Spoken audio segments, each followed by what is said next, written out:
Hello mga be, alamin natin kung anong hayop naman ako. Oo, ayan. Pinutin na natin. Feeling ko super cute ako. Oo, ayan. Cute naman yung koala. Malaki lang yung mata.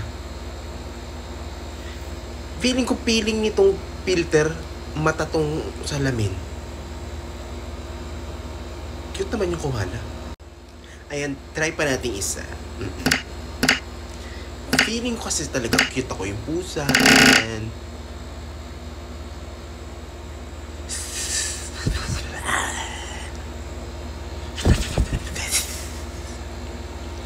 Nadimon yun, naging ahas pa ang person. Oo.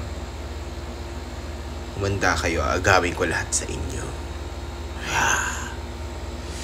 Aahasin ko ang jowa mo. Ang jowa mong opa. Ayoko na nga, naging ahas na.